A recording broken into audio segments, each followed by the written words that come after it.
yo creo que no alcanzaste a hacer el control, así que voy a tener que hacerlo en el curso que viene, ¿ya? Sí, profe, disculpe, no hay problema, es que mi computador se empezó a actualizar y ahora estoy metido desde el celular. Entonces no encontraba el link. Entonces ahora estoy Ah, realmente metido desde el celular. ya, vale. Disculpe igual. No sé, a veces pasa, a veces pasa. Yo, profe, voy a compartir. Ya, Matías, comparte. Aquí está. Ya. ¿Lo voy explicando? Sí, exactamente. Ya, bueno, este es es el flujograma de la norma D4131, raya 15, 45. 45, perdón. Para los métodos de prueba estándar para densidad granel y seca de turba y productos de turba. ¿En qué consisten? Definen un volumen de turba y determinan la masa de este volumen específico. Esto se puede determinar mediante dos métodos. El método que se llamaba el método A, que era el básico, o el método B con cera de parafina. El método A consistía en tomar un núcleo representativo de la roca, se cortaba en muestras de al menos 50 milímetros en longitud, medir y registrar la longitud de muestra en al milímetro más cercano. Después, si esta muestra era sacada del mismo campo, se colocaba en una bolsa o un frasco de muestreo y se sellaba para evitar la pérdida de humedad. Luego transfería la muestra y el agua libre en un contenedor de contenido de humedad en el laboratorio. Se obtenía y se registraba la masa húmeda del pedazo de roca a la sensibilidad de la balanza que se mostraba ahí. Después esto se secaba en el horno hasta alcanzar una masa constante. Y luego se procedía a hacer los cálculos de densidad aparente mediante esta fórmula, el contenido de humedad mediante esta fórmula y la densidad seca. Después, por otra parte, estaba el método de cera de parafina, el cual también se tomaba una muestra representativa de la roca y se cortaba lo más suave posible. Se pesaba y se registraba la masa húmeda de la muestra. Después se sumergía la muestra en parafina fundida a una temperatura de 60-70 grados Celsius. Luego se dejaba escurrir, se secaba y se repetía la inmersión hasta obtener una capa continua. Luego se tenía que amasar nuevamente con el trozo de roca con la parafina ya recubierta. Luego se sumergía en agua en un tubo graduado y se determinaba el volumen. Después se observaba el volumen desplazado al sumergir en la muestra. Después se retiraban los recubrimientos de parafina de la muestra y pasaban a poner el resto de la muestra en el contenedor para registrar la masa húmeda. Luego se secaba también hasta alcanzar la masa constante y se registraba la masa de esta masa de roca seca ya. Y después se procede a los cálculos, a la densidad aparente, pero a diferencia del método A, se tenía que hacer la siguiente correlación con estas fórmulas de acá. Luego pasaba el contenido de humedad con esta fórmula y la densidad seca con esta fórmula también. Y luego después todos los datos se registraban en un informe y bueno, eso corresponde a los estándares de la norma CTM. Perfecto. De 4531. Súper bien, Matías. Ya, deja de compartirnos. Ya. Ya. De acuerdo a lo que nos mencionó Matías, ya, esta experiencia que les voy a presentar ahora tiende a, en realidad, a separar en tres los cálculos de densidad, ya. Pero antes, Camila, ¿qué es lo que es una turba?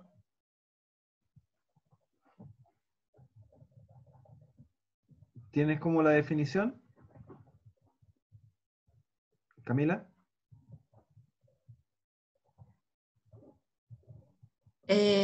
Era como un material Ya, orgánico. orgánico, ya. ¿Y de dónde sale la turba? Generalmente.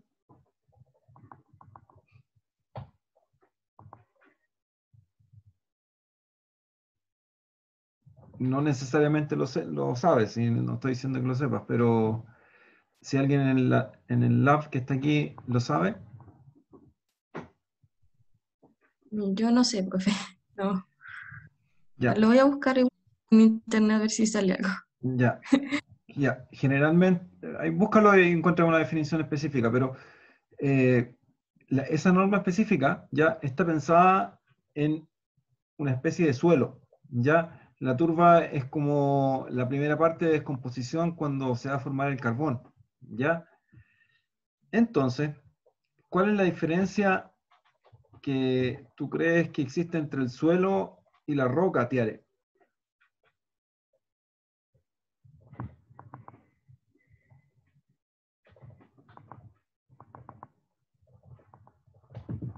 Tiare, ¿tienes audio? Sí, profe. En- Entre el suelo y la roca. claro, porque Oh, nosotros somos un laboratorio de mecánica de rocas. Ya, y hay laboratorios de mecánica de suelos también. Entonces, sí. Yo creo ¿cuál? que la roca debe ser como más compacta, como que Correcto. resiste más que el suelo. Ya, O sea, efectivamente. cuando pisa el suelo como que generalmente se degrada, o sea, sí, como que se vuelve Exactamente. polvito. La Exactamente. roca cuesta más hacerlo. Ya. Eh, Tú mencionaste un concepto muy interesante. Isabel, ¿qué significa que la roca resista más que el suelo? Perdón, profe, que se me escuchó pegado. ¿Me puede repetir la Eh, pregunta? ¿Qué significa que la roca resista más que el suelo? Que la roca es más resistente que el suelo. ¿Sí? ¿Qué significa? Que, por ejemplo, la roca puede aguantar más procesos o más fuerzas que un suelo normal. Perfecto, ya. Ahora, ¿qué es lo que es la resistencia? Eh, ¿Cuánto, valga la redundancia, resiste algo a una fuerza externa, Ya, a un perfecto. parámetro externo? Súper bien, súper bien. Y ahora, eh, esa resistencia ya al final es una presión. ¿Y cómo se define presión?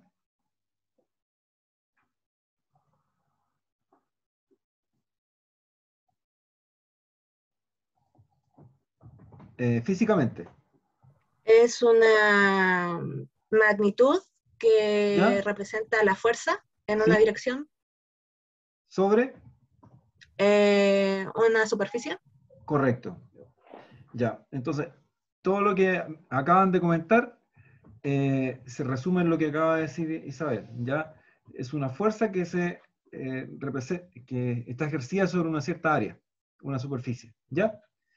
Entonces, ustedes en la primera y segunda experiencia ya prepararon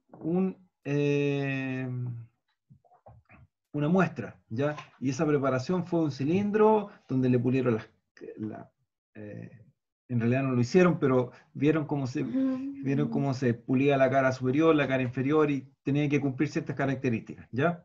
Entonces estamos apuntando a eso. Y entonces, ¿qué ocurre?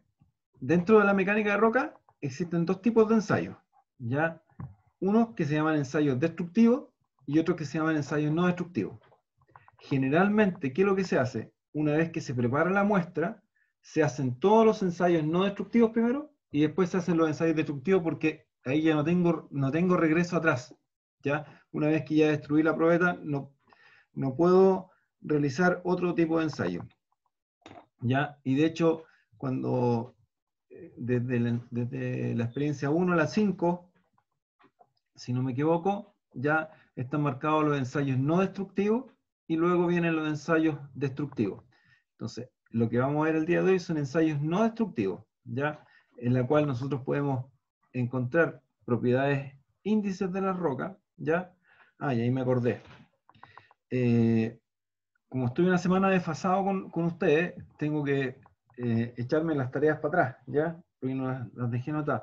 Entonces, una tarea también para el LOA de la semana que viene, ¿ya? Es que hagan el flujograma, ¿ya? De la norma D, a ver si lo digo al tiro, D854. ¿Ya? Y expliquen, ¿ya? También en otro flujograma aparte, ¿ya? ¿Cuáles son las propiedades índices de la roca? Creo que a lo mejor lo han visto en cátedra. ¿Ya? Simplemente hagan un listado, esta y esta. No, en una tablita es suficiente. Con eso ya estaríamos. ¿Ya? Si no, ahí que me quedé al día con esa parte. Ya. Entonces, ya. Una de las propiedades que nosotros, o sea, dos de las propiedades que nosotros vamos a ver el día de hoy, ya corresponden a la densidad y al cálculo de la humedad. Ya, Felipe Mesa. Hay dos Felipe, entiendo. Felipe Mesa. Sí, profe. La humedad, ¿cómo se determina? La humedad de una roca. Es la cantidad de agua en un determinado Perfecto. en porcentaje. O sea, es Sí, como el porcentaje de masa de agua. sí. ¿Y cómo se...? Perfecto, esa es la definición. Ahora, ¿cómo se determina? En la muestra, como dice la norma, Eh, sí, en forma fácil. ¿Cómo tú lo determinarías? yo lo que haría sería pesar una muestra húmeda, luego secarla y después pesar la seca y el resto se vendría siendo el agua Sí, la muestra. así es. Exactamente eso es lo que dice la norma. Ese es el resumen de la norma 2216. ¿Ya? Ahora, ¿cómo lo hacen ustedes? Eh, cuando acá hay que, creo que no sé si se lo comenté este curso o otro curso, ¿ya? Ustedes tienen específicamente, cuando llega la muestra va a llegar en una cajita, ¿ya? En la caja de sondaje, ¿ya? Ustedes buscan una de esas muestras que pese más de 300 gramos, o un pedacito de muestra, no necesariamente una muestra completa, ¿ya? Y esa muestra completa, ya que está equivaliendo a un sondaje, ese sondaje que está ahí, ¿ya? Lo amasan, lo llevan al horno, lo secan, lo vuelven a amasar, sacan la diferencia, lo dividen por el original y van a tener, lo dividen por el seco y van a tener el porcentaje de humedad, ¿ya? Eso en forma rápida, ya lo que ustedes pueden eh, hacer para calcular la humedad. Ahora, ¿qué ocurre? Si esa muestra la cortan, ya le están cortando con agua. Entonces, la humedad pasa a ser ya no... eh, puede ser más parte de absorción del agua de parte de la roca que la humedad original con la cual traía, ¿ya? Pero nosotros trabajamos con ese índice, ya el porcentaje de humedad, pero no es el fuerte, llamémoslo así, de la mecánica de roca, ¿ya? Pero un valor y una cosa muy relevante dentro de la mecánica de roca y la minería, ya es el cálculo de la densidad. Lo que nosotros estamos haciendo cuando sacamos la densidad de un testigo, a ver, Felipe, pero Felipe Hinojosa, ¿ya? Nosotros estamos calculando eh, una densidad y una densidad con algún apellido. ¿Cuál es esa densidad con apellido? ¿Es la densidad aparente? Eh, no. De ahí les voy a explicar qué es lo que significa la densidad aparente, ¿ya? Pero, mira, cuando tú estás en terreno, ¿ya? En una faena minera y quieres calcular tu reserva, ¿con qué densidad trabajas?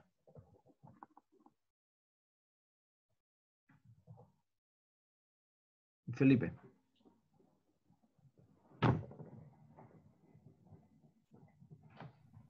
Con la densidad, a ver, espera. Si estoy en terreno, con la densidad in situ. Pero Perfecto. es como... Ya, Sí, es como... ya. Antes de ser tronado con la densidad in situ. Y después de tronado, la densidad esponjada, ¿cierto? Sí. Ya. Y ahora, en el laboratorio, la densidad que nosotros vamos a calcular, ¿a cuál corresponde? La esponjada, porque después de... Sería porque después del esponjamiento.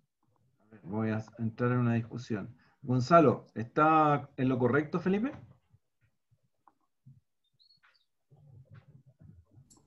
Por lo que estábamos hablando del proceso secado, sería la No, densidad seca, ¿o no? no. La pregunta es, ¿está trabajando con la densidad in situ o con la densidad esponjada?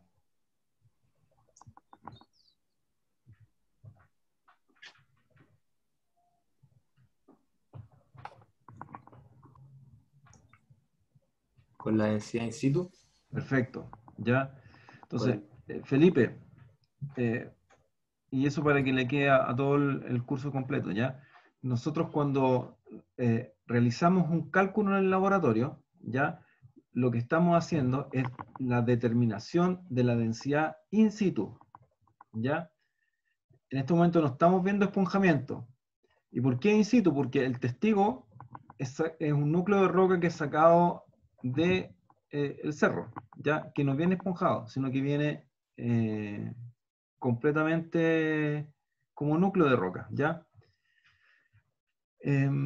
Bien.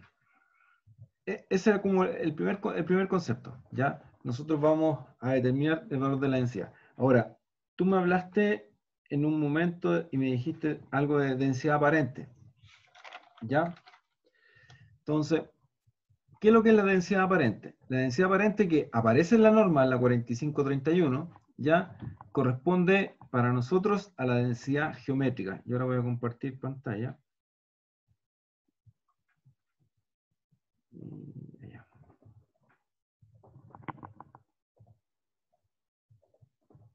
Y ahí están viendo. ¿Ya?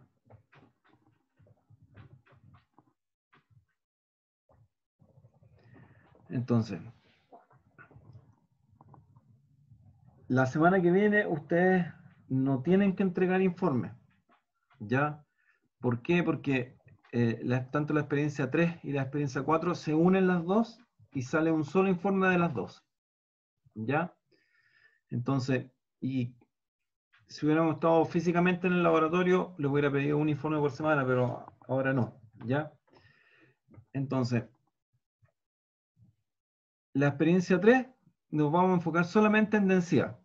Y la experiencia 4 vamos a tomar una parte de la densidad y vamos a ver lo que es absorción, ¿ya? Entonces, nosotros en esta gráfica que está aquí, con esta figura, ¿ya? Nos vamos a enfocar en lo que está marcadito en rojo, ¿ya? La densidad geométrica, densidad suspendida y densidad suspendida con parafina. ¿Ya? Y vamos a seguir con las preguntas, ¿ya? Que yo creo que ya lo respondí. Voy a partir con el Felipe Mesa. Don Felipe, ¿ya? Yo les, dentro de lo que explicó tu compañero cuando habló de la 4531, ¿ya? Habló de una densidad aparente y había una pequeña formulita, ¿ya? ¿Qué es lo que decía la fórmula, Felipe?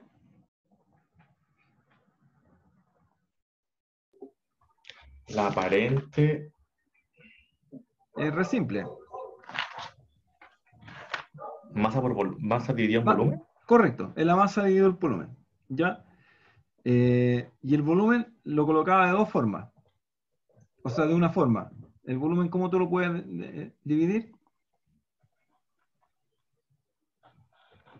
Como ahí, no entiendo esa pregunta. Como El volumen, ¿qué es lo que es? el volumen de la roca. Sí, el volumen de la roca.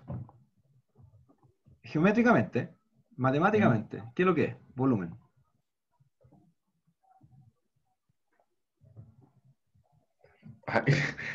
Eh, Te puse nervioso.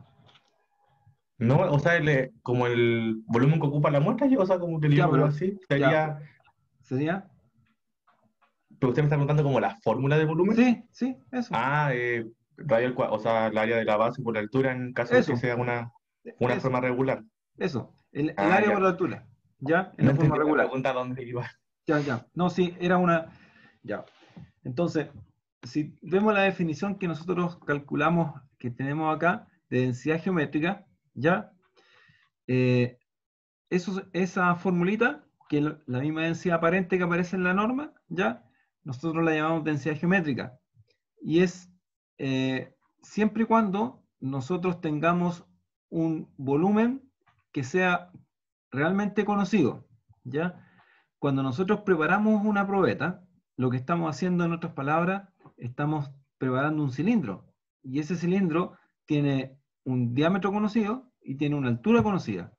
Y más encima cumple con las condiciones de las 3P, que es eh, paralelismo, perpendicularidad y planitud, ¿ya? Lo que me asegura que es conocido, ya en su geometría. Entonces, el primer cálculo y el más fácil, ya, es el cálculo de la densidad geométrica. Una vez que ustedes prepararon la muestra, salió el cilindro, salió la probeta preparada, la muestra, ya, en inglés le llaman core, de la zona de rectificado, entonces nosotros medimos el diámetro 3 veces, medimos el largo 3 veces, sacamos los promedios y con eso tenemos el volumen. Secamos la muestra en el horno y vamos a tener la masa seca. Y con eso calculamos la densidad. ¿Ya? Isabel, ese procedimiento que yo acabo de describir, ¿ya? Habla del horno. El horno y tiene una norma que está puesta ahí. Pero independiente del número de la norma, la pregunta es, ¿cuánto tiempo yo tengo que secar esa muestra? ¿Y a qué temperatura?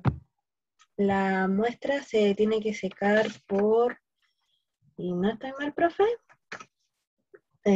son como 48 horas a una temperatura de 60 grados centígrados aproximadamente. Ya. Lo que me acabas de decir es lo que aparece en la norma, pero para el caso de la turba. ¿Ya? Entonces, ¿qué ocurre? Que yo les mencioné que existían dos normas. Una, la 4543, 4531, ¿ya? Que me estaba indicando qué tenemos que hacer cuando tenemos un suelo, ¿ya? Y la otra es la C97, ¿ya? Que del 2015, que me está indicando qué debemos hacer cuando es una roca, ¿ya? Y en el caso de las rocas, nosotros los vamos a secar solamente por 24 horas y a una temperatura de 100, más o menos 105 grados. 105 más o menos 5 parece que es, ¿ya? Ahora, ¿cómo lo hacemos nosotros en el laboratorio? Nosotros nos aseguramos, lo dejamos 24 horas a 110 grados y eso está completamente seco, ¿ya? Entonces, cuando quiero secar una muestra, 24 horas a 110 grados y se aseguran, ¿ya? 105 también estaría libre, ¿ya? Ahora, ¿por qué le colocaban 48 horas y a 60 grados? ¿A alguien se le ocurre?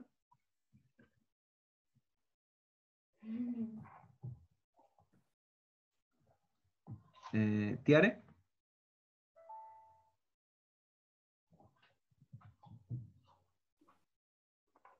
¿Por qué 48 horas? Claro, y a 60 grados como parecía por ahí.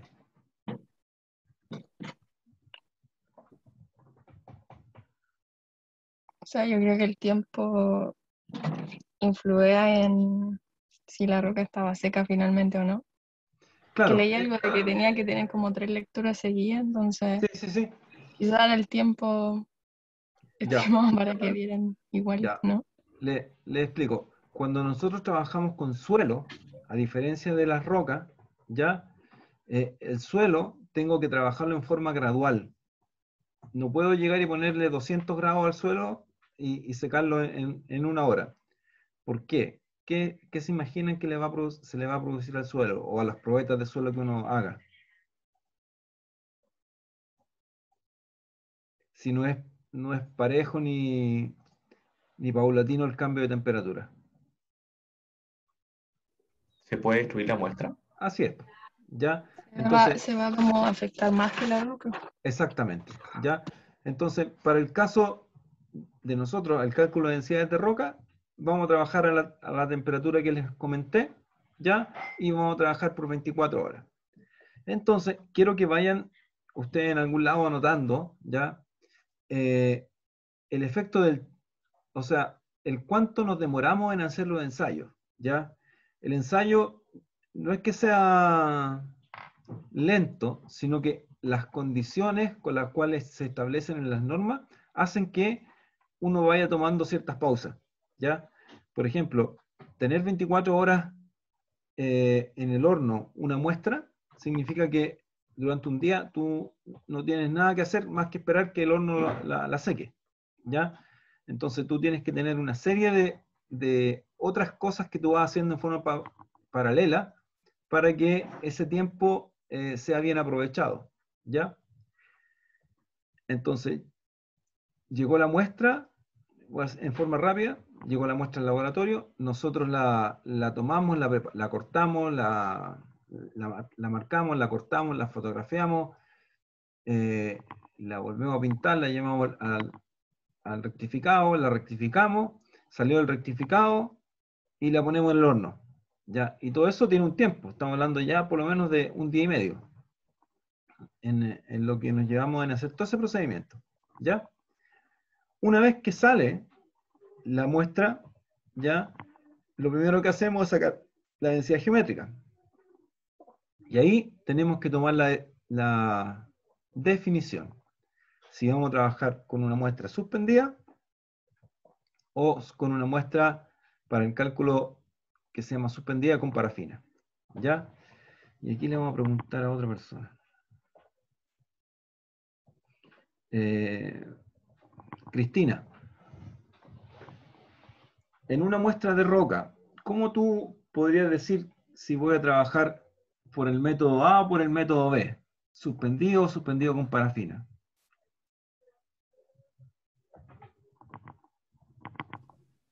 Bueno, para el suspendido con parafina, la roca debe degradarse, o sea, Sí, si está ocurre la correcto. degradación en el agua o una reacción química, no puedo usar el método suspendido porque por la presión del agua como que se haría polvo, por decirlo así.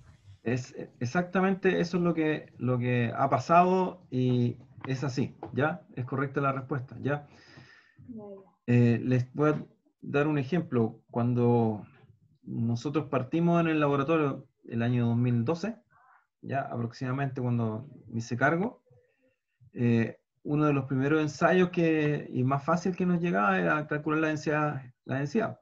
Entonces teníamos que tomar esa definición. La geométrica la sacábamos de inmediato y después nos habían llegado unas muestras de la COIPA en ese momento, ya, y estábamos probando, bueno, ¿qué hacemos? ¿Densidad suspendida o con parafina? Resultado que tomamos unas pequeñas muestras que ya estaban preparadas, rectificadas, todo perfecto, y las dejamos inmersas en agua, ¿ya? Ahora, ¿cuánto tiempo se deja la muestra inmersa en agua? Entre 24, no, 24, entre de 24 a 48 horas, ¿ya? Entonces, pero generalmente si uno la deja 24 horas a 40 centímetros de profundidad, no va a haber problema, ¿ya? Ahora, a ver, Camila, Dígame, profe. la muestra suspendida, antes de ser calculada, se tiene que dejar sumergida en el agua. Yo te comenté que la dejamos 24 horas en el agua. ¿Por qué?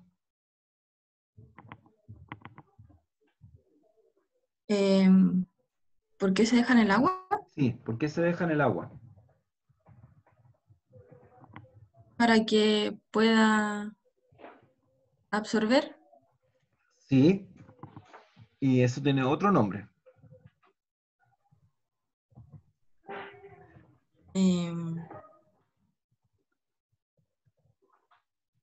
Saturar. Correcto, para que la muestra se sature, ya se llene, todos los poros que tiene se llenen con agua, ¿ya? Y ahora, Camila, tú misma, ¿por qué a 40 centímetros?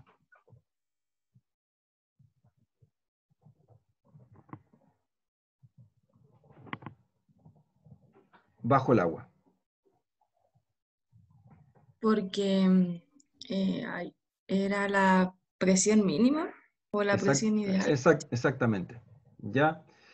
Si nosotros la dejamos a menor altura, tenemos que dejarla mayor cantidad de tiempo, ¿ya? Perdón, profundidad, ¿ya? Ahora aquí nosotros fácilmente uno puede usar, ¿ustedes conocen esos tarros grandes de pintura? Ya, esos tarros grandes de pintura tienen como 40 centímetros, o dejamos las muestras acostadas en el fondo del tarro, ¿ya? Lo llenamos con agua hasta arriba y esperamos las 24 horas y eso es 100% de seguridad que en ese tiempo va a estar la muestra completamente saturada, ¿ya? Perfecto. Ya, ahora, Bastián Acevedo. Fue una consulta antes, disculpe. Dime Si se nomás. deja una muestra con más de 40 centímetros, ¿va a requerir menos tiempo para saturarla? Así, Mira, 80 centímetros. sí, mira, exactamente debería ser así. Ahora, ¿cuál es la Ya, proporción? No lo sé. Ya, de ya, hecho, profe, lo ya. conversé yo en otro laboratorio previamente y se lo mencioné a un ayudante y eso es tema de tesis. Ya, profe, gracias. Efectivamente, si yo le aumento aumento la profundidad, ya aumento la presión. Entonces, aumento el tiempo, o sea, disminuyo el tiempo en el cual la muestra va a saturarse antes. Y eso uno podría realmente hacer una tesis y definirlo. No está definido. Ya yo Ya, profe. no conozco publicación que lo hayan hecho. Eh, ya, me perdí ya con Bastián Acevedo. Ya, don Bastián Acevedo. La muestra suspendida, una vez que sale del agua, ya, ¿qué hago con ella? A ver, hay que meterla en un horno de secado. Hay que meterla al Ah, pero horno. antes hay que amasarla. Ya, espérate, vamos por orden. Tú sacaste la muestra del rectificado, la pusiste en el horno 24 horas y la pesaste y quedó seca, ¿ya? Y ahora la tomaste y la metiste en el agua. Esperaste las 24 horas, de entre 24 y 48, ¿ya? A los 40 centímetros de profundidad y la amasaste. ¿Dónde la amasaste?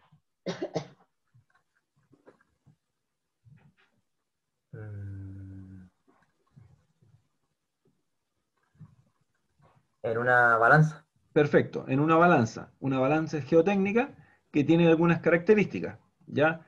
Esa balanza geotécnica, en este caso, nosotros usamos una balanza que tiene 2 decimales, ¿ya? 0,01 es la sensibilidad, ¿ya? Correcto. ¿Y en qué parte de la balanza la medimos?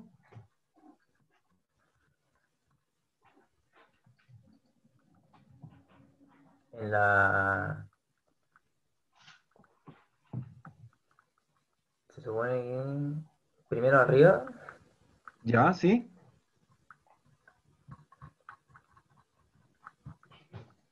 ¿Y? y después abajo. Ya, perfecto. No sé, así es, ¿ya?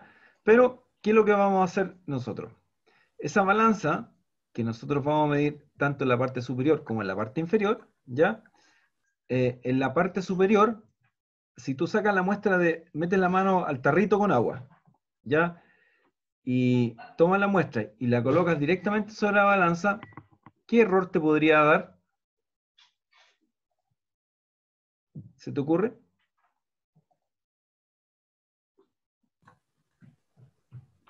Como si la llegamos y lo colocamos, así como con Sí, agua. eso exactamente.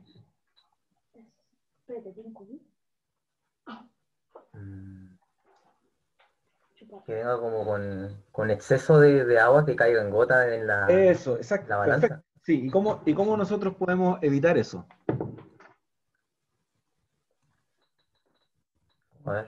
dejando como que escurre el agua hasta que quede como solo húmeda. Ya, te voy a hacer una pregunta personal, Bastián. ¿Tú vives solo o vives con tu familia? Con familia. Ya. ¿Alguna vez en tu casa te han hecho ir a sacar la loza Sí. an- Ah, ya. antes de guardarla? Hay que pasarle con un pañito. Exactamente.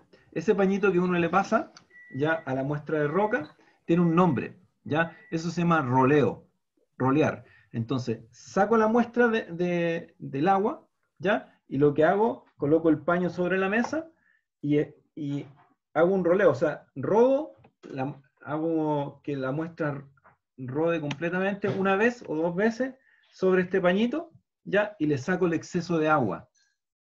Y una vez que le saqué el exceso de agua, la amaso sobre la balanza. ¿Ya? Eso, no creo que se te vaya a olvidar ese ejemplo. ¿Ya?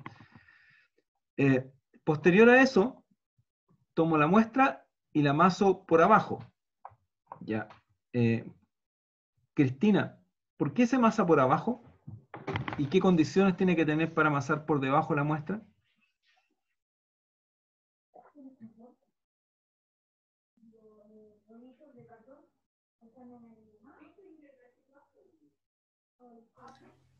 La muestra ya debe estar saturada. ¿Sí? Eso sería como una condición. ¿Qué otra más puede ser? Mira, veámoslo físicamente. Tenemos una balanza que nosotros amasamos la muestra encima. Y ahora lo voy a amasar abajo. Para amasarla por debajo, ¿qué es lo que tiene que tener para que esto no se caiga? Me acuerdo de que iba como en un canastillo, algo así. Correcto, va en un canastillo, ya. Y ahora, ¿ese canastillo está en el aire, como cuando empezamos en la feria, o está... No, debe ir sujetado con alguna especie de Sí, cordel, quizá. ya, perfecto, ya. Está sujetado con un cordel y ponemos la muestra dentro del canastillo y lo amasamos. Pero falta un pequeño detalle que aparece en la norma C97. ¿El canastillo dónde está ubicado? ¿En el aire? No, ¿Ya? ¿Dónde está entonces?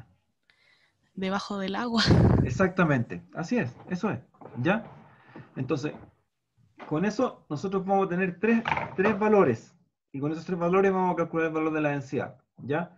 Vamos a tener el valor de el peso seco que sale del horno, el peso saturado que se toma el valor sobre la balanza, y el peso saturado sumergido, ¿ya? Que se toma el valor bajo la balanza. Con esos tres valores, nosotros calculamos el valor de la densidad. ¿Ya? Ahora, Cristina, tú misma, ¿cuántos días está involucrado en todo este proceso para sacar la densidad suspendida? ¿Cuántos días son? Días de trabajo. Menos que los dos anteriores, menos que el geométrico y el suspendido. O sea, menos que el suspendido. Porque no hay que como saturarla y todo eso, ya que es recubierta de parafina. No, estoy hablando del de parafina. No estoy hablando del parafina. Te adelantaste. En la densidad, el suspendido, sí. Unos 2 o 3 días quizás. Exactamente, ¿ya? Entonces, tengan presente eso. Ese es el tiempo que está involucrado en el cálculo de la densidad suspendida. Estamos hablando de, a lo mínimo, 2 días y medio. Y de ahí nos vamos a alargar hasta 3 días, inclusive más. ¿Ya? ¿Por qué? Porque las condiciones de preparación de la muestra me dicen que tengo que hacerlo así. ¿Ya? Ya. Ahora vámonos al caso del suspendido. ¿Ya? Pero antes de que termine, yo le hablé de 2 días y medio. Pero esto se puede alargar a 3 días y medio. ¿Por qué? Porque una vez que se terminó sacar el proceso, la muestra para seguir al siguiente paso de que ensayarla, tengo que secarla. ¿Ya? Entonces, Matías. Sí, profe. ¿Cómo tú podrías ahorrarte un día en este proceso? Bueno,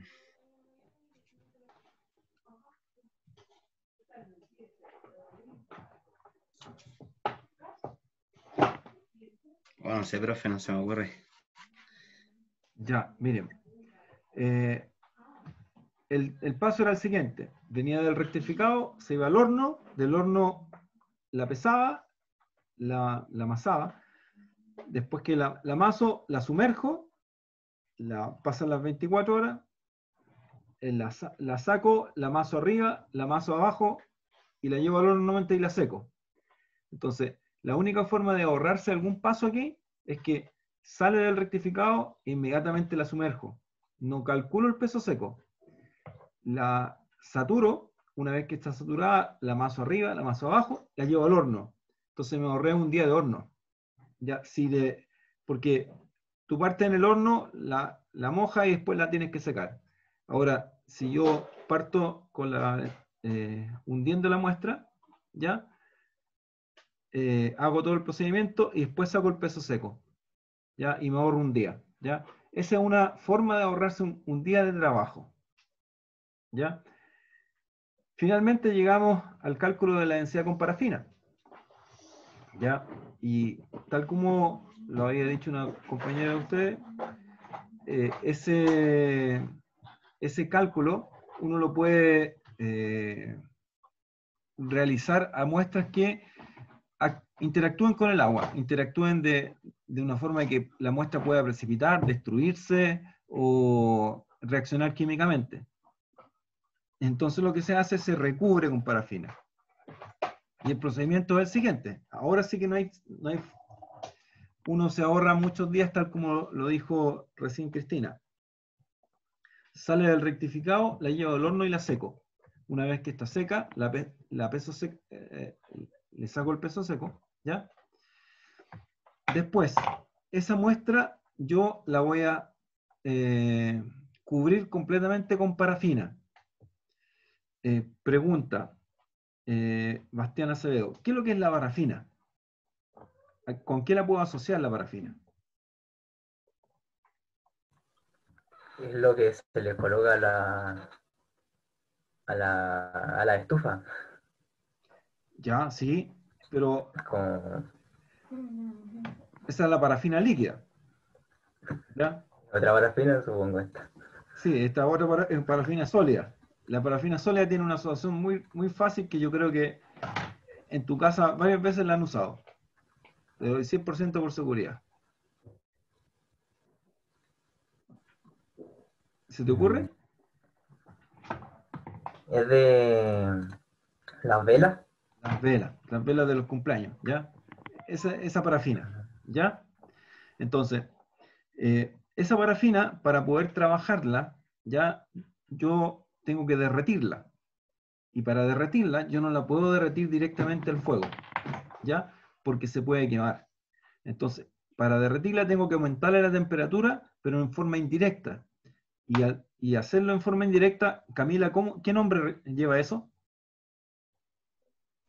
¿A baño María? A baño María, ¿ya?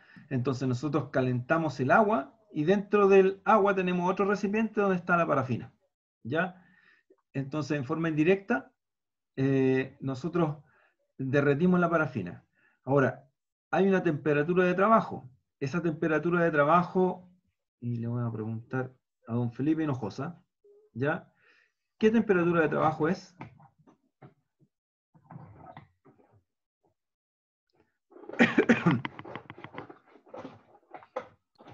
Es de 60 a 70 grados Celsius. Correcto, entre 60 y 70 grados Celsius. Lo que significa que aquí necesitamos materiales, ¿ya? Para calcular la densidad con parafina.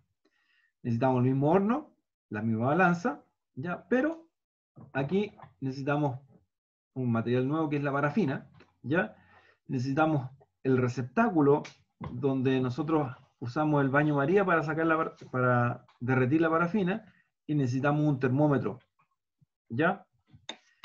Les voy a mandar después al ayudante, ¿ya? Unos videos para que los puedan ver sobre el procedimiento, ¿ya? para que vean cómo se hace el paso a paso. ¿Ya? Me quedé en ya. Entonces, esta parafina o este receptáculo, nosotros en el laboratorio le tenemos el nombre de completera, ¿ya? Que es exactamente lo mismo que el mismo aparato que usan para cuando uno se va a hacer completo, es como lo van a ver en la fotografía, es lo mismo, ¿ya? ¿Cuál es el punto que quiero llegar aquí? Es que ustedes cuando le entregan la parafina viene sólida. Entonces acá, ¿qué es lo que se produce? Acá también hay un tiempo involucrado. No mucho, pero hay tiempo, ¿ya? Entonces, lo primero que debo hacer es que esa parafina se derrita y trabajar a los 60 y los 70 grados. Pero para que se derrita, tengo que subir la temperatura al agua, ¿ya? Entonces la temperatura no alcanza a hervir, pero llega entre unos 80 y unos 90, lo que hace que la parafina se derrita, ¿ya? Y luego tengo que enfriarla y que hacer que llegue al estado de los 60 y los 70. Ahora, yo puedo llegar a 60 y a 70 grados manteniendo la temperatura del agua a esa misma temperatura, ¿ya? Pero me va a demorar mucho más tiempo. Entonces, acá una de las variables relevantes dentro del laboratorio es el tiempo, ¿ya? Entonces, es como todo una cadena, y esa cadena es la que uno no debería cortar. Ya. Y aquí, con eso terminamos los 3 métodos ya con los cuales nosotros determinamos la densidad. Pero hay otro concepto, el de humedad ya lo conversé con uno de ustedes, ¿ya? Y está el concepto de porosidad. Y Camila, ¿la porosidad por alguno de los 3 métodos de arriba se puede calcular? ¿De esos 3?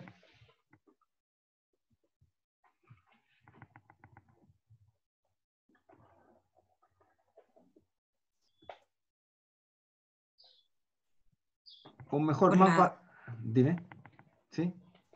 que por la de la parafina, no sé. Cristina, ¿qué opinas tú? Yo opino que por la de la suspendida, porque con la parafina quedan recubiertos los poros. Del libro, Cristina, del libro. Está muy buena la respuesta. ¿Ya?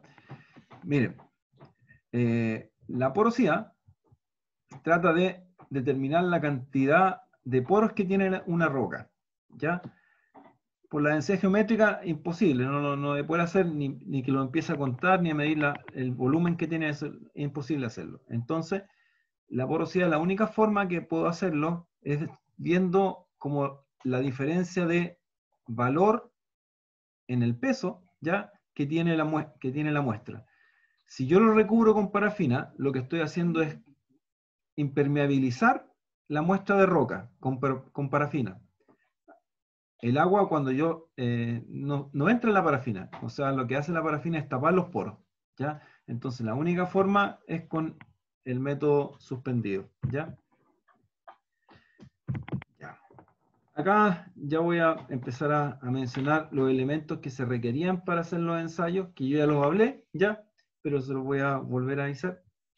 Tenemos la balanza, ya, que es esa que está acá, que es una balanza geotécnica. Si fijan ahí tiene 2 decimales, que yo tomo tanto por arriba como por debajo, ¿ya?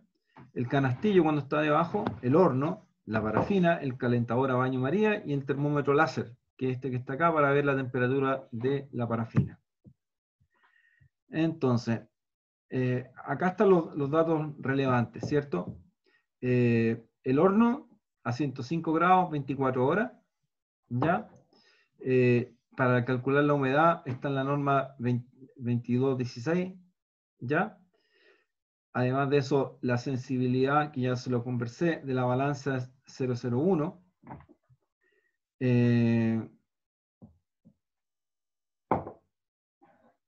Ya acá hay un pequeño error, ¿ya? La muestra a la cual yo le vaya a determinar la densidad no debe ser menor a 300 gramos, ¿ya? Y quédense con ese dato. Si la muestra es más de 300 gramos, ustedes pueden realizar el ensayo, ¿ya? Y acá está el primero de los cálculos, ¿ya? Que en la norma aparece como densidad aparente. Nosotros le llamamos densidad geométrica, ¿ya? De hecho, cuando nos piden realizar el ensayo de la densidad geométrica o densidad aparente, ¿ya? Nosotros les cobramos 200 pesos a las empresas por hacer una densidad. Y ustedes van a decir, bueno, qué barato, etcétera, ¿ya? Pero no es tan barato, ¿ya? Porque para llegar a hacer esa densidad hay que preparar la muestra, ¿ya? Y así dejo la pregunta abierta para cualquiera de los que están en el laboratorio. ¿Cuánto creen que cuesta la preparación de una muestra? Precio cliente, ¿ya? Aproximadamente.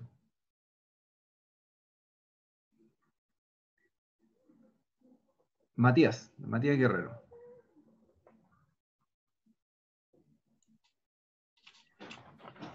Profe, ¿me podría repetir la pregunta? Que justo se me cortó el internet. Ya, preparar una muestra.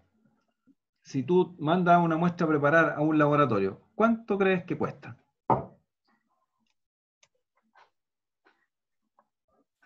En pesos chilenos.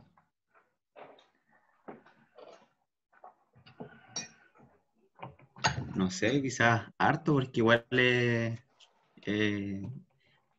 los procedimientos que se deben realizar tienen un costo elevado igual. Ya, pero ¿cuánto? Está como un político. No sabría darle un número así como... Di un valor nomás. No sé, 200.000 pesos, quizás. 200.000 pesos, ya. Está un poquito elevado, pero Cristina. La misma pregunta. ¿Cuánto crees que cuesta la preparación de una muestra? Está complicado.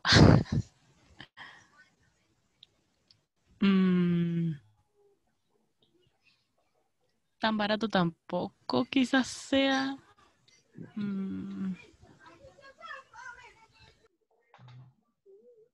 De un valor. No sabría, profe. Pero inventa un valor, sí. Ya, a ver. Unos 50.000 pesos por muestra, no sé. Ya, ok. Ya bajamos de 200.000 a 50.000. Ya. Camila.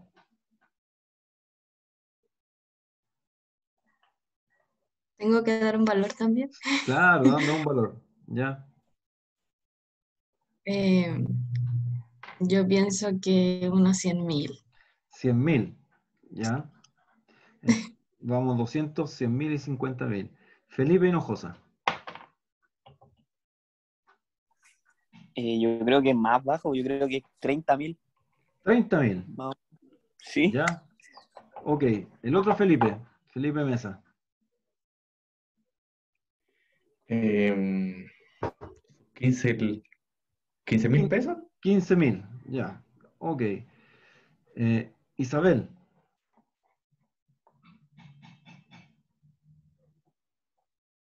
Ahora sí, perdón. No sé, unos 75. 75. Ya. Gonzalo. Estoy anotando los números. Unos 20.000. 20.000. Ya. Tiare. 60.000. 60.000. 1, 2, 3, 4, 5, 6, 7, 8. Me falta una persona. No sé a quién no le pregunté. Me lo salté. A ver. A mí parece. Ya, cuéntame. Pongámosle, no sé, 25.000. 25.000. 25.000. No le apuntó nadie. 1, 2, 3, 4, 5, 6, 7, 8, 9. No le apuntó nadie. Muchachos, imagínense, si a uno le mandan a hacer 100 muestras, y lo multiplico por 200.000, ¿cuántos millones tengo? Tengo hartos millones, pues. Estaría más que rico. ¿Ya? Pero el valor, la persona que dijo 15.000, ya el que más se acercó, ya generalmente andan entre 9.000 y 10.000 pesos en la preparación de una probeta. ¿Ya? ¿Quién fue el de los 10.000? Yo. Mesa. Mesa.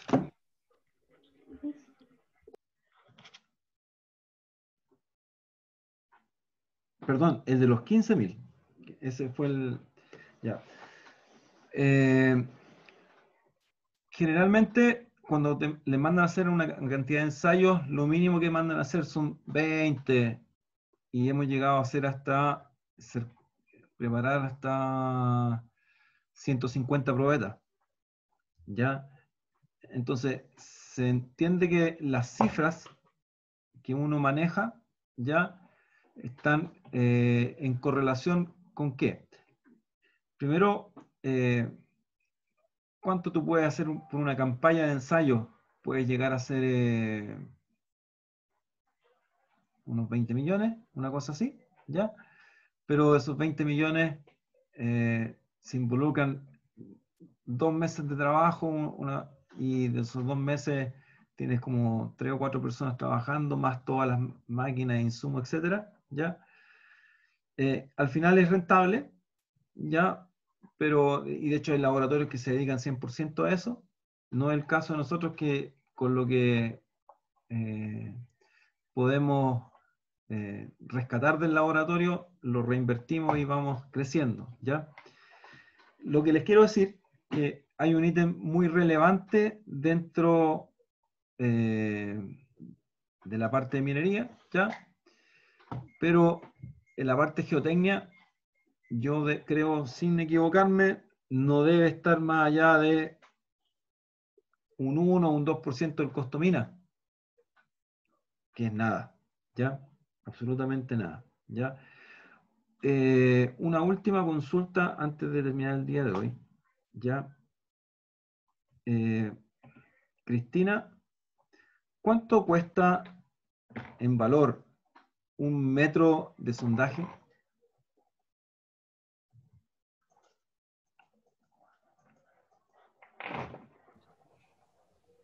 Un metro de sondaje. Se cobra en dólar. Yo creo que está más barato que 10.000 quizás. Más barato que No, 10.000. pero igual, no. Yo creo que está más caro. Más caro. No sé, yo te estoy haciendo expresiones nomás, pero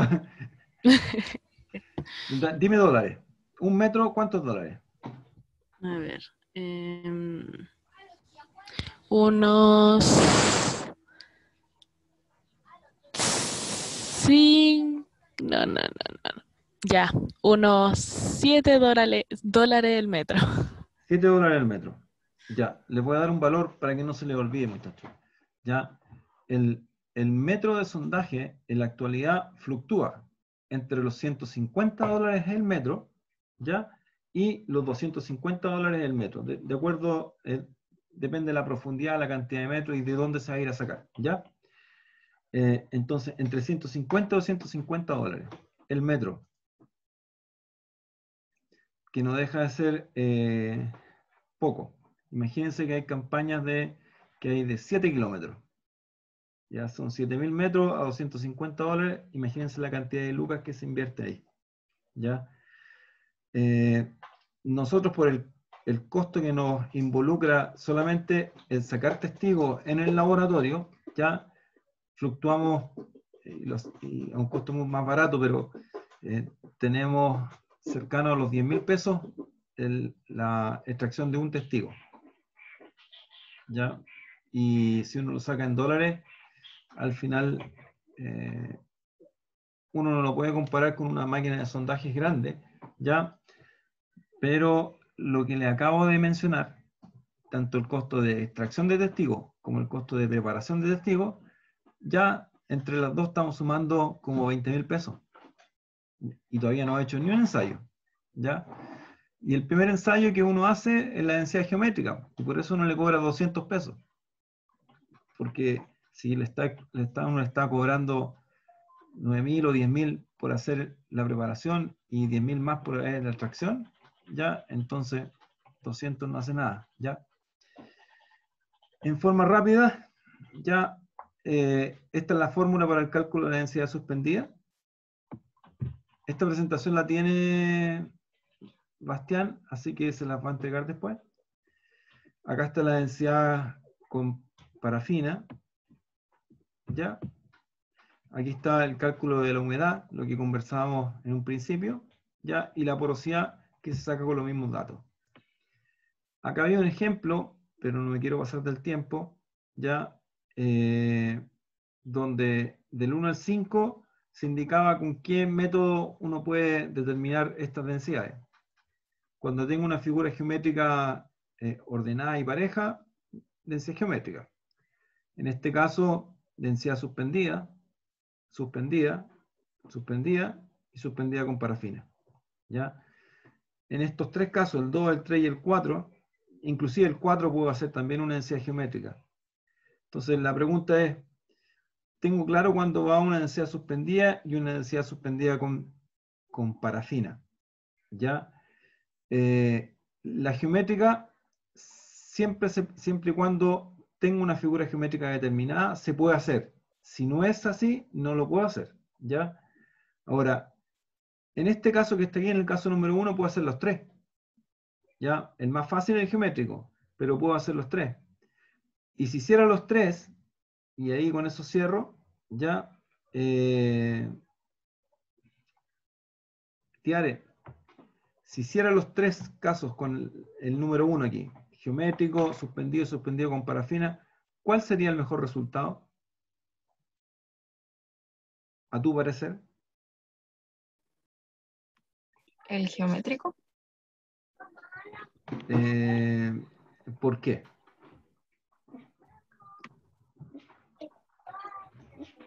O sea, no sé si el mejor resultado, pero creo que sería como el más sencillo. No, el más sencillo es el, si estamos claros, es el geométrico, eso sí. Pero ¿cuál sería el mejor resultado? El que tú dices, este es seguro, seguro. No hay mucha Más diferencia. certero.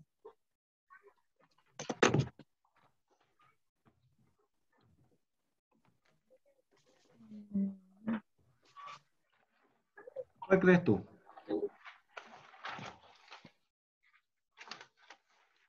¿El suspendido? Ya, el mejor resultado si la muestra no se destruye es el suspendido, eso estamos claros, ¿ya? ¿Por qué el suspendido es mejor que el geométrico? Porque el geométrico, yo estoy viendo las caras exteriores, ¿ya? Puede que al interior de esa muestra esté hueca, ¿ya? O puede que al interior de la muestra tenga una fractura que yo no la esté viendo. Claro, caso entonces ahí se pierde exactamente. la noción de volumen. Exactamente, ese es el punto, ¿ya?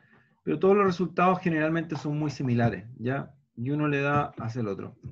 Y eso es todo.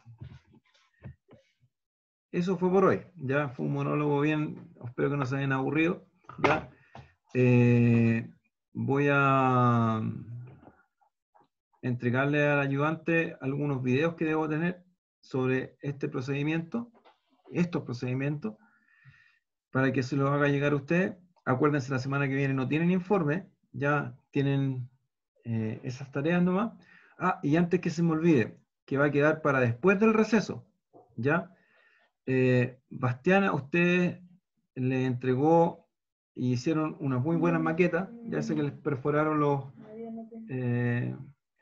esos conitos que perforaron con la brocheta, ¿ya? Entonces, el paso que viene de ahí es que ustedes tienen que comprobar o confirmar, ¿ya? Que las perforaciones que les dieron a hacer a ustedes, las 6 perforaciones, ¿ya? Cumplen con un estándar. Ese estándar ya se analiza y está analizado en una tesis, ¿ya? La tesis de Max Blondel. Bastián, te la va a mandar Rodrigo la tesis, ¿ya? Sí, profe, me la acaba de mandar, de hecho. Ah, ya. Entonces, la total. idea es que se las circule a los estudiantes, ¿ya?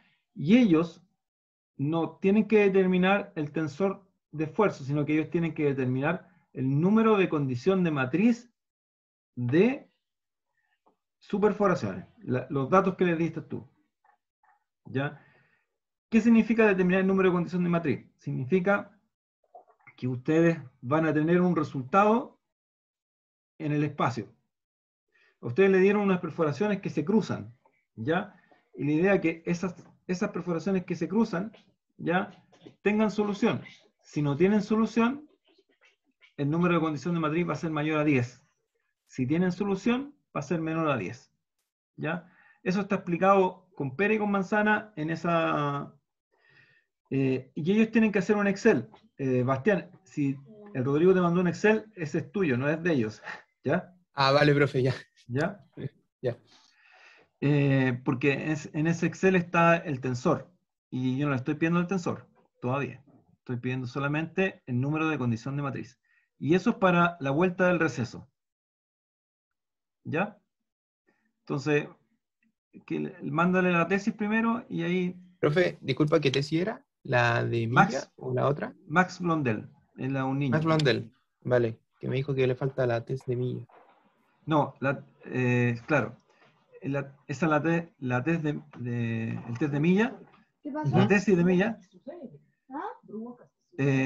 lo tengo yo en el laboratorio, lo tengo en un CD, y no tengo cómo llegar allá, así que yo Vale. se las debo. Ya, Vale, Bastián, profe. ¿quién tiene que disertar ahora? Dígame. Creo que era el Bastián y el Mati. Ya, pero yo voy a dejar solamente a uno por el día, por el tiempo que me queda. Sí, me profe. pasé de más. ¿Algún voluntario? ¿Puedo hacerlo yo? Camila, algo me decía.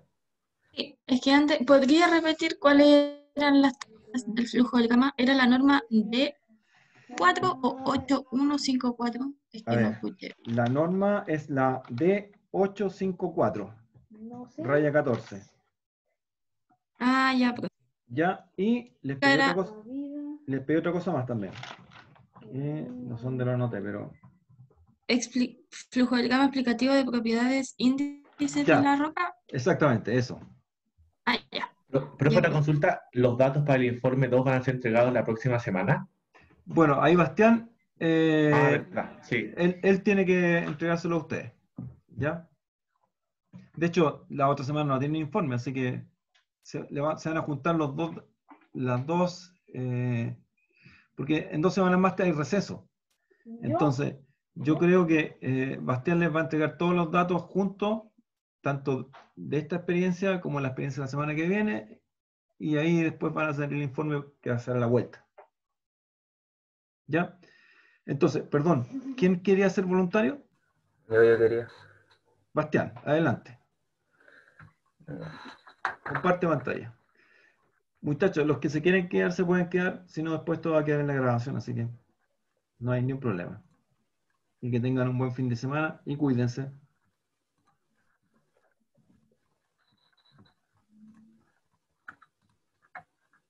¿Se ve? Se ve, sí.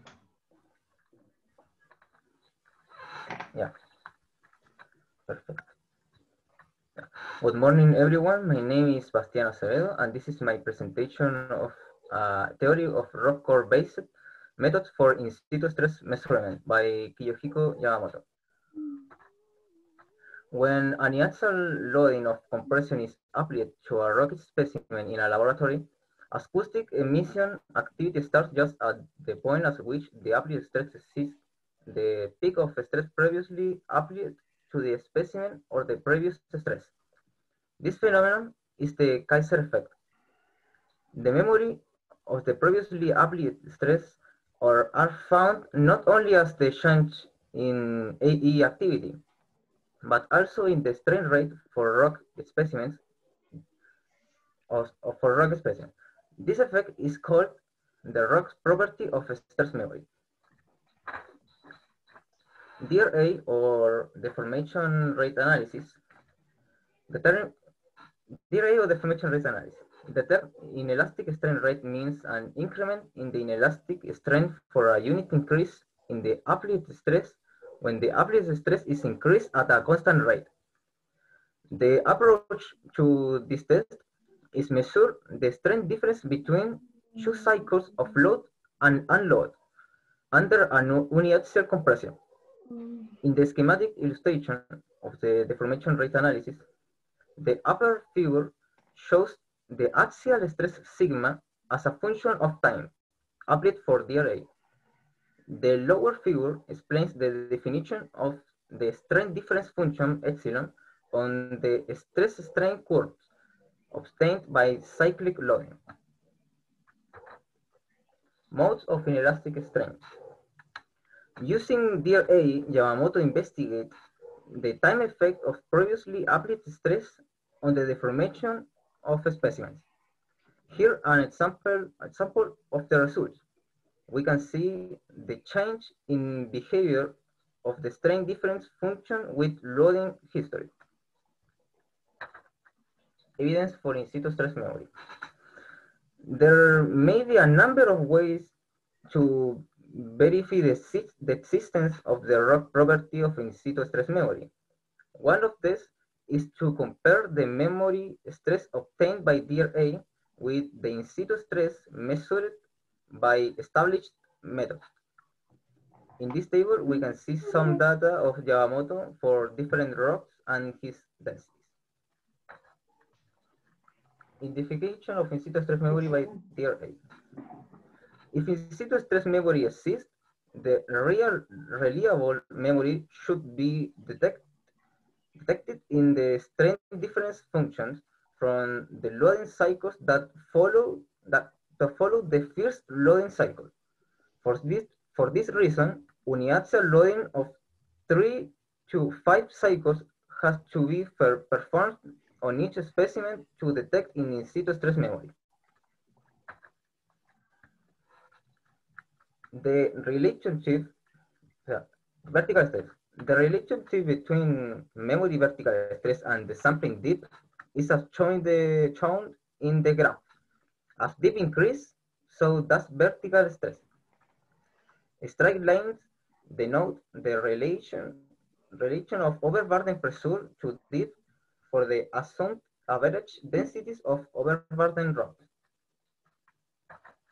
Horizontal stress. In the graph, demonstrate the strain difference functions measured on the horizontal specimens for 4 azimuths at an interval of 45 degrees. For EKH 351, 4 cycles of loading were performed on the 2 specimens of each azimuth for the DRA. The largest axial stress of each curve in every frame is approximately equal to the peak stress applied to the specimen when loading is performed for DRA. Models for 2 modes of inelastic strain. The figure shows the enlarged part of the models for the 2 modes of inelastic strain. There may be 2 ways for the blocks that are separate each other to weld at a superfice together into a composite material.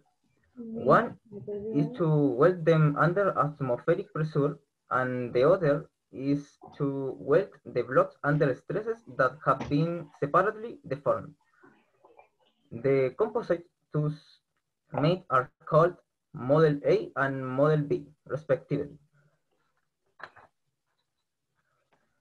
The rock core-based methods for measurement or detection of in situ stress are classified in 2 groups: those using axial loading and those using the loading of hydrostatic pressure.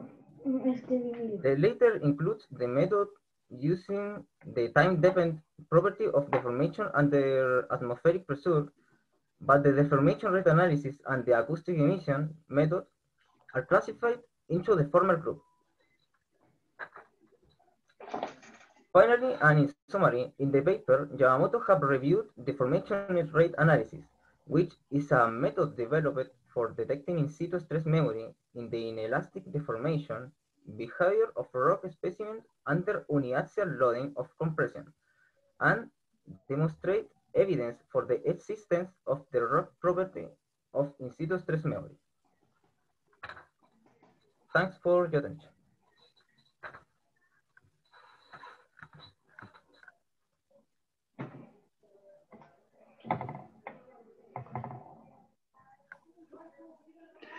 Bastián, dos consultas, ¿ya? En forma rápida, ¿me puede explicar qué es el DRA? Es un método que consiste en aplicarle esfuerzos uniaxiales a la roca con el fin de encontrar como ese punto donde el esfuerzo de la roca había estado previamente. ¿Ya? Se le aplica a través como de ciclos. Ciclos de carga. Ciclos de carga y descarga. Ya. ¿Y en qué en sentido vertical solamente? No, tiene varios sentidos. Se hace en varios ejes. Más lento que mi corazón cuando ya, ¿y cuál es la diferencia con la emisión acústica? La diferencia con la emisión acústica.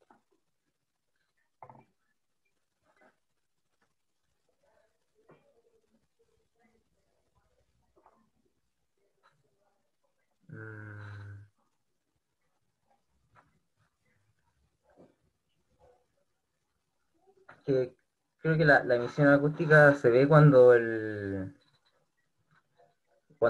esfuerzo aplicado como excede el esfuerzo que tenía previamente la roca, y el DRA va como midiendo esas diferencias de formación a través de como todo el método. Entonces se hace como un gráfico y donde está el punto en donde la diferencia de formación cambia, ese sería el punto donde el esfuerzo era el de la roca, era el que tenía ante el máximo esfuerzo que había tenido la roca antes. Ya, efectivamente lo que dice es correcto, ya, pero faltó como todas las críticas y las críticas de las cosas positivas. Las cosas positivas es que mostraste lo que tenías que mostrar. Lo negativo es que había mucha lectura y tú estabas leyendo, entonces uno se perdía. Yo quería escuchar solamente y podía mirar y estaba bien, lo mismo que estaba hablando, ¿ya? Pero mira, a lo mejor, bueno, no sé si esta es tu primera vez que visitas en inglés, ¿no? Sí, bueno, que igual era mucha información y el paper como estaba en inglés había que... Sí. complicado. A ver, mira, este ensayo de DRA, nosotros lo vamos a ver en el laboratorio, va a ser la última experiencia, ¿ya? Una de las últimas experiencias, la penúltima creo yo, ¿ya? Este ensayo nosotros lo hacemos en el laboratorio. La probeta nosotros la cargamos y la descargamos, y para ello usamos un aparatito que se llama string gauge, ¿ya? Que vemos la deformación axial, y esa deformación axial uno la carga y te marca cuánto se deformó, o sea, cuánto se acortó la probeta, y después suelto la probeta y la dejo descansar, y eso se devuelve, y nuevamente la volvemos a cargar, pero no se devuelve a cero, hay un delta. Entonces, entre la carga primera y la carga segunda va a haber un delta. Ese es el delta de deformación que usamos como DRA. Entonces, los únicos datos que tenemos es deformación y carga. En cambio, la emisión acústica lo que hace es que también carga y descarga, pero la emisión acústica se pierde. Se pierden, te digo que esos son datos que se pierden en el intento. ¿Ya? Bien. Un 5,8, don Bastián, para que lo anote el tocayo ahí. ¿Ya? Vale, gracias. No, gracias a ti por la presentación. Muchachos, los dejo. Yo ya tengo que prepararme para el curso que viene. Ya se me pasó la hora. Mis disculpas por eso. Voy a tratar de entregar los videos para que Bastián se los reparta a ustedes. Bueno, y la presentación y el video de ahora, actual. ¿Ya? Cualquier duda, tienen al ayudante o me tienen a mí para consultar. ¿Ya? Y que tengan un buen fin de semana. Los dejo. Chao, profe. Chao, que estén Chao, bien. profe. Chao, Chao, chiquillo. profe.